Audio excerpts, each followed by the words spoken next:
Hey everybody, it's Chase with AV Pop Culture again, and today I am back with another list of 10 of the most outrageous, most ridiculous, most over-the-top, fun, and absolutely the most raunchy comedies from the 1970s you might have missed. So pop that tape in, I got you, let's go do this.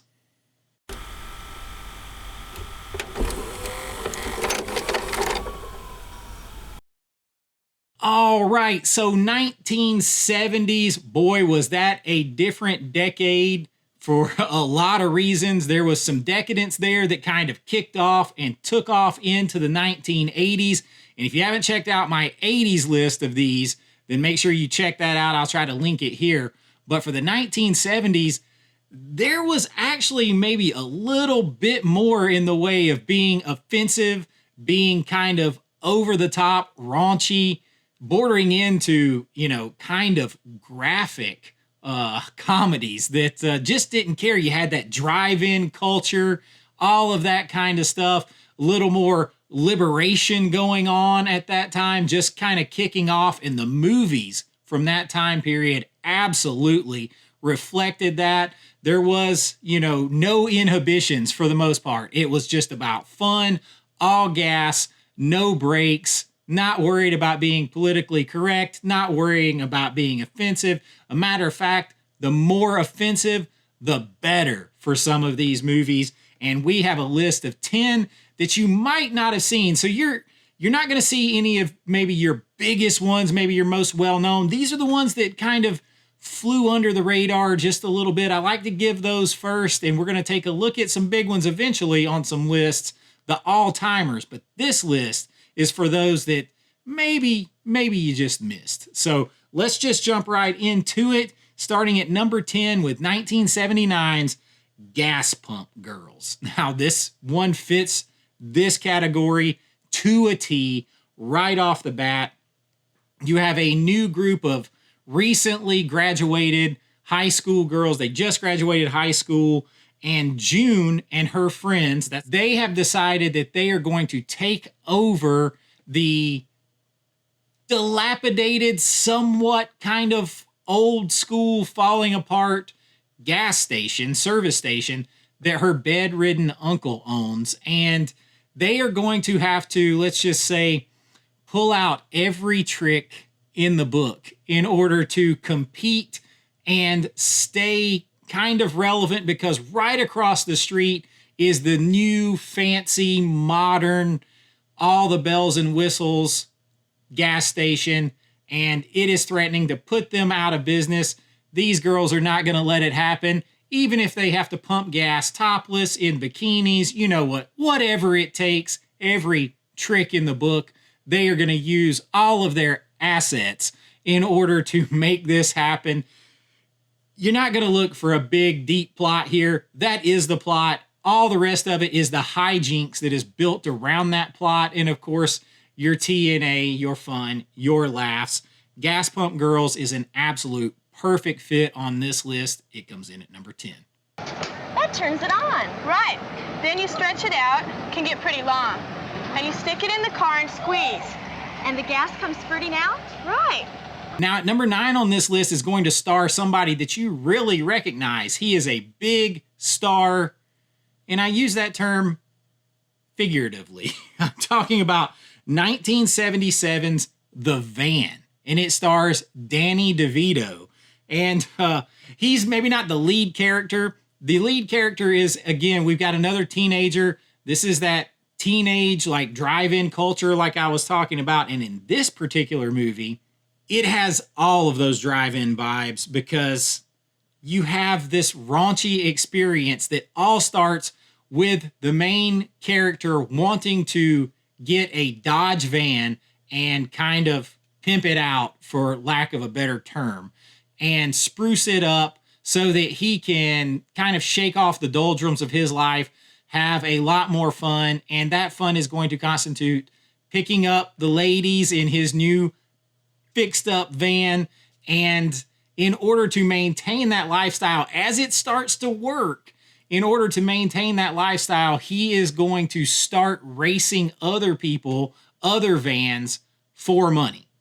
So you kind of have all of that going on. You have a banging 70s soundtrack. This is going to play, I can't remember how many times, Chevy Van by Sammy Johns is played in this movie. But you're going to have that 70s soundtrack. You're going to have 70s cool clothes. You're going to have literally pimps and hookers and car races, cool cars, awesome 70s vans, a simple plot, lots of fun. It is 100% this list. And if you haven't seen it, it's worth checking out just to see Danny DeVito and for listening to the soundtrack alone. Forget about all the other raunchy aspects of this that are a lot of fun, and just don't take it too seriously. Have fun with it. 1977's The Van comes in at number 9 on our list. Now at number 8 on our list is one that is only this low because maybe out of all of these, there's a couple more that might be a little bit more well known. And this is maybe one of them. I'm talking about 1979's H.O.T.S. Now, that is H.O.T.S. And there is a rumor, I couldn't confirm this, that H.O.T.S, the H.O.T.S, are the initials of the actresses, the 4 main actresses, but I couldn't find that out for sure. This is a college exploitation film. Plain and simple. It focuses on the wild and kind of naughty escapades of the H.O.T.S sorority. These very liberated and just fun-loving women. They're going to get into all your usual college exploitation stuff here. Wet t-shirt contests, skydiving. Maybe that one's not so usual, but it is in here. There's also a little game of strip football in here because why wouldn't there be strip football in a college exploitation film? And of course, these girls are going to deal with a lot of frat boys. And all of that is fun and games until, of course, you know, they have to deal. They're very liberated. They have so much fun, all this kind of stuff, uninhibited. But then they have to deal with their very, like, kind of stuck-up counterparts, not to mention the administration from the university. So they're got to deal with that whole thing. It's a very simple and typical plot, and it's actually filled with several, I believe, Playboy playmates were starring in this movie as part of that sorority. So you know where you're going with this. You know that it is not to be taken seriously. It is just for fun. It is a perfect fit on this list. H.O.T.S comes in at number 8. Now, at number 7 on our list is one that I actually do have. I recently picked this up from the MVD Rewind collection. I am talking about 1979, again, right here on the edge of 80, Cheerleaders Wild Weekend. Now, this actually had another title. It was originally The Great American Girl Robbery, which really makes no sense when you watch the movie. This one's a bit lower because I don't find it completely a comedy overall. It definitely has a lot of comedic elements. It starts very, very funny. It is about a group of rival cheerleaders who are on a bus to a state competition, a state cheerleading competition, when their bus is hijacked and they are kidnapped by a group that are led by ex-football players, like pro football players, and they hold these women for ransom. Well, all of that, like, especially early on, it's very funny. It's hijinks. They are stripping in the bus, going down the road, making people stare and run off the road for laughs and all this kind of stuff, and kind of one-upping each other. And then it takes this kind of turn where it's almost an exploitation, like a women in prison type thing, because the kidnappers start to make them do beauty pageants and perform.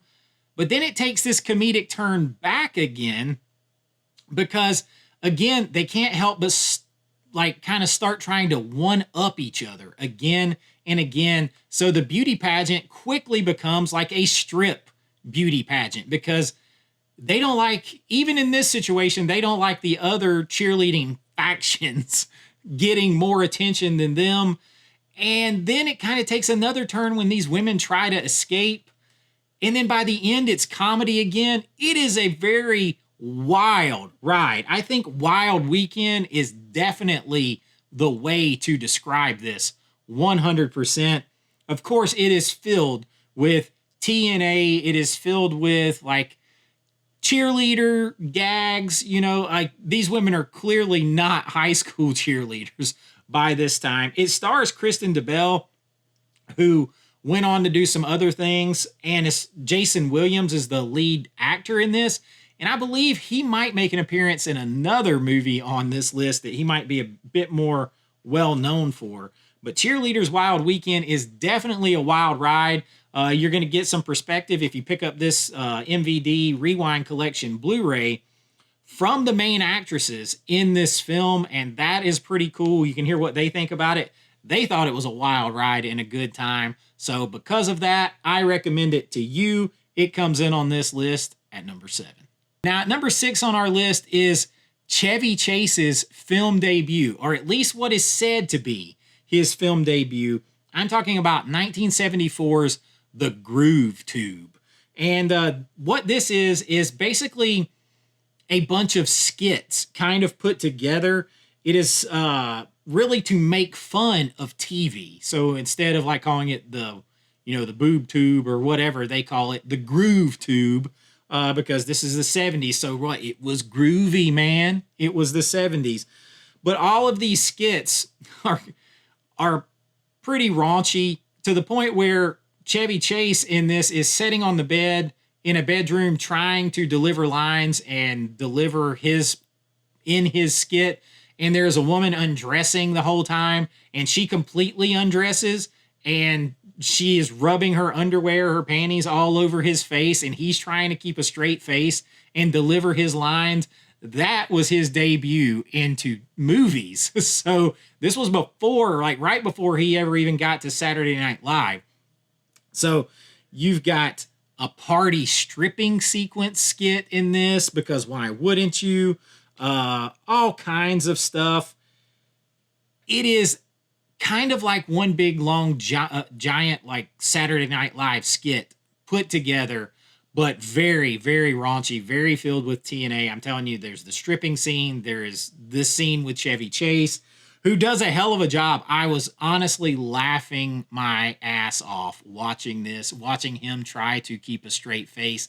If that is the only part of this movie you watch, it is absolutely worth it. For that reason, it comes in on our list at number 6. Now, at number 5 on our list is a movie that somehow managed to spawn 2 sequels in this type of genre. I am talking about 1977's Come Play With Me. This is about a health spa where you go to get well, and you do that, you go get well, you get healthy, by basically everyone just taking off their clothes. That goes for the people who are coming there and the people who work there, because why not? And that is literally the plot. There is no plot. It is a bunch of beautiful like nurses / health practitioners at this wellness kind of ritzy wellness club, and everybody gets nude for one reason or another. It's all done for either comedic effect or to try to be sexy. It misses that mark. It's all just over the top, played up for laughs. There is no deep plot to this movie. That is what it is. You know what you're getting into. It's just a good time. And I'm telling you, it has enough laughs. It has enough meat on the bone. Maybe that's a bad choice of words. It has enough there to spawn 2 sequels. Yes, there are 3 of these movies. So check out the first one. There's not a lot to say about it. It's nude people doing silly stuff, having fun. That's it. Come Play With Me comes in at number 5 on our list. Now, at number 4 on our list is one that's probably a bit more well-known, and this is where you're going to get Jason Williams. Again, I believe this is him playing in 1974's Flesh Gordon. Yeah, not Flash Gordon, Flesh Gordon. And as you might have guessed, that is a sexploitation spoof on the sci-fi Flash Gordon. And it stars Jason Williams and This is about Emperor Wang. Yes, Emperor Wang. He sends his mighty sex ray towards Earth, which turns, I can't even make it through. I've seen this movie several times, and I was like, I'm going to laugh when I'm talking about this movie. I'm laughing because it's fun. It's ridiculous. Emperor Wang sends his sex ray towards Earth, and it turns everyone into sex-crazed fiends. They can't concentrate. It could threaten to destroy Earth because nothing else can happen, and only football player Flesh Gordon can save us all. That's right. He's got to save us from the evil Emperor Wang. Yes. From planet Corn. It rhymes with corn. That's the planet that Emperor Wang comes from. Yeah, you just have to watch the movie. It is completely the sci-fi spoof here. TNA laughs, but they do go in for some pretty good costumes. They do go in for the whole sci-fi vibe. It is just absolutely batshit crazy, ridiculous. Like, ridiculous. And I could sit here and try to explain more to you, but it's just one of those things that you need to experience. So for that reason, Flesh Gordon comes in on our list at number 4. Now, at number 3 on our list is one that even people who don't know this movie, they may know a famous poster or a famous shot, a still, like a still from this movie, or like a little 5-10 second clip from this movie. I'm talking about 1979's 10. Now, this stars Dudley Moore, but most people remember Bo Derek in this movie because that is the big famous scene. She has like kind of a goldish bathing suit on, and she's running down the beach, and that was on a lot of the posters and cover art, and it's a very iconic moment. So a lot of people might know that moment when they see it, but they don't know that it comes from this movie that also stars Dee Wallace and Julie Andrews. Yes, that Julie Andrews, who happens to be basically topless in a see-through top in this movie. Yes, that Julie Andrews in a see-through top. Yes, that's what I said. And then you have Bo Derek, who famously, she went all in for movies like this. But Dudley Moore plays a 40-something writer and composer who is in a relationship, but he is not super happy. He's always like looking for the next best thing. And one day he is at a red light and he sees what he considers the mythical 10. As a matter of fact, he doesn't even consider this woman beauty at a 10. He considers her 11, a unicorn, off the charts. And despite the fact that he is in a relationship and that she is recently married, he is going through this crazy midlife crisis where he is going to track her down to this resort because he is just infatuated and obsessed with her just out of pure beauty. He knows nothing else about her. So, of course, great part for Bo Derek to play in this. The problem is she's married, and she just got married. But what's going to happen as, he tries to make his move on this? You've got Julie Andrews in here singing. Some of her songs are on the soundtrack. And you're going to see Julie Andrews as well in ways that you have never seen her. A lot of people haven't seen this movie. It's kind of, it kind of wasn't in the teen genre, even though it had Bo Derek, who was like, a very famous vixen there in the 70s and 80s. But because it dealt more with like midlife crisis of Dudley Moore, who was in his 40s, it kind of didn't register the same way. So a lot of people might have missed it, though they might recall that one iconic moment where she's running down the beach. Either way, it is perfect on this list. Bo Derek is going to steam it up whenever she's in a movie for the most part. It fits nicely here at number 3. Now, at number 2 on our list, we're going to a Cheerleaders movie again. There were a lot of Cheerleaders movies in the 70s and 80s. There was just a lot. And this one might be the most sexually kind of like in your face, graphic, gratuitous, over the top of any movie on this list. As a matter of fact, this is one that is hard to find the uncut version of. I believe there was a Code Red Blu-ray of this 10 years or more ago. And even that one supposedly had toned down a lot of the sexual activity and the nudity and stuff in this movie because it was so over the top. But this is 1973's The Cheerleaders. And when I tell you that this movie is loaded with that kind of stuff, in addition to being funny, I'm probably underselling it. Whatever you're thinking might be in the movie, I'm probably underselling it. And if you could ever find the uncut version, I'm probably way underselling it. This is that 70s drive-in, late-night B-movie, raunchy comedy, just pedal to the metal all the way, checks all of those boxes, almost sexploitation, almost grindhouse, but it's funny, right? It's a funny movie. And it is about Jeannie, who joins the group of cheerleaders, the cheerleading team at Amarosa High School. And here's the plot. Are you ready for the plot? They want to show their support and help the football team. And the way they're going to do that before the big game is to snatch the other team and basically have sex with them so much that they're going to be too tired to even take the field. That's right. That's the plot of the movie. That's it. It's funny. There's a lot of it played up for hijinks and hilarity, but they're going to grab these guys and basically work them over so that they can't show up and play the game, and that's how they're going to support their team. That is going above and beyond the call of a cheerleader, in my humble opinion, but it is fun and it is hilarious to watch, and it leads to some very fun and pretty gratuitous encounters in this movie. Don't try too hard to think beyond that. That is what it is. So if you're going here looking for some other hidden meaning, now there is a little bit with Jeannie, who she is like kind of, her parents are overly strict. So this is like part of her rebellion. So that is kind of thrown in there a little bit. So you do have that. You do have a little bit more depth here. But wow, I cannot, if what I have seen of this movie is the cut version, I cannot imagine what the uncut version is.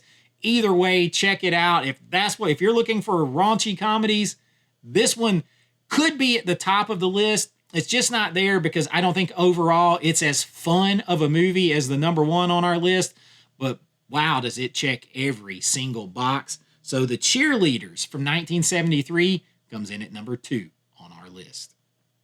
All right, so at number 1 on our list, this is a movie that I wore out a VHS of growing up, and I don't even have it anymore. I do think there's a fairly recent Blu-ray release of this, though, from H.O.T.S Studios.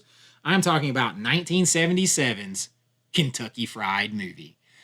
This is John Landis' film, and this is another one similar to The Groove Tube in that it's kind of told in a bunch of skits. And it's about a fake like local television show. And all of these skits are going to be kind of about their daily programming. And it kind of keeps cutting back to this guy that's supposed to be part of the head of the station or the owner of the station. And he's talking about the programming. And then it cuts to these skits. And I mean, this even has skits for fake, like as for commercials that are about fake adult movies. Like Catholic Schoolgirls in Trouble. They actually cut a bogus trailer for that adult film to be in the movie. John Landis was just wilding out on this thing. You're going to see a lot of cameos in here. You got Donald Sutherland walking through in a scene where he just falls into like a birthday cake or whatever. I mean, this thing is absolute crazy town. You've got a kung fu parody in here. You've got crazy things like the invention of furthering movies in cinema, the feel around theater experience where we feel around and see what's happening. You can kind of guess where they're going to go with that. And then there's just like random, like stupid lines in this that just make you laugh. Like, despite all of our best efforts, death is still the number one killer of people in the United States. And it gives like all these facts and figures. And you're like, wait, what? You're going to do a lot of double takes. They went through several different titles for this movies. One was like Free Popcorn, one was Closed for Renovations, and then they just settled on Kentucky Fried Movie, which somehow kind of encapsulates it perfectly. You're going to laugh out loud at this movie. If you don't, check your funny bone. Check your pulse if you don't laugh at this movie. You can grab it on Blu-ray. This is one that you definitely have to check out. I actually think it's on Tubi right now, too, if you want to try it before you buy. Now, I don't know about the censor, like how much of that's censored versus on physical media. But Kentucky Fried Movie was like a rite of passage for me when I was younger. It was one that I saw when I was about, well, I would say that movie was probably about already 8 or 10 years old before I saw it. But man, did I wear it out on VHS. And I think you will definitely enjoy it. I think maybe it's one of the most fun movies on here to go along with the TNA and the raunch and the over-the-top, outrageous. And it is offensive. It is offensive. Equal opportunity offender. It does not care. So if you're easily offended, you probably want to skip it. You probably want to skip a lot of these if you're easily offended. But if you just want to have a damn good time and enjoy comedies, kind of adult flavored comedies from the drive-in era, from a different time, that are like a time capsule, that a lot could not be made today. People were way less uptight, way less worried about being offended. They understood that stereotypes made for good satirical comedy, and it wasn't to harm anyone. These movies predate everybody worrying about that kind of stuff, so they just absolutely go for it, balls to the wall. And that's what you get here from the drive-in raunchy type cinema here with these comedies. And I hope you enjoyed it. That's the list that I have for you. If you enjoyed these, I have lots more of these lists that I can do from the 70s, 80s, 90s, all kinds of different lists. And I really enjoy doing them. I love bringing out movies that maybe you forgot about, maybe you missed, giving some love to some stuff that I grew up with that we kind of don't think about anymore, that kind of serves as a look back, and all that nostalgia and all those vibes that you can have a good time with even right here today. And if you enjoyed this, please like and subscribe. It really does help out the channel. You can join below if you want to help support the channel at my Patreon link, or right here on YouTube. A couple dollars a month, you get your name and lights on every single video that I do. You're going to get behind the scenes looks at my filmmaking. If this is your first time here, I'm a working filmmaker. I've been doing that for about 20 years, a couple of decades. So you're going to get some of that stuff behind there. Special members only videos, all that kind of stuff. If you like the shirt that I'm wearing, hit me up. Email me at avawithchase@gmail.com until we get the shop up and running. We will be taking orders that way. Just some fun designs of my own making and all kinds of good stuff here. But you don't have to do any of that. Just hang around, spread the pop culture word. I really, really do appreciate it. And until next time, be kind, rewind like always. This is Chase with AV Pop Culture, and I'll see you real soon. Bye-bye. Bye now.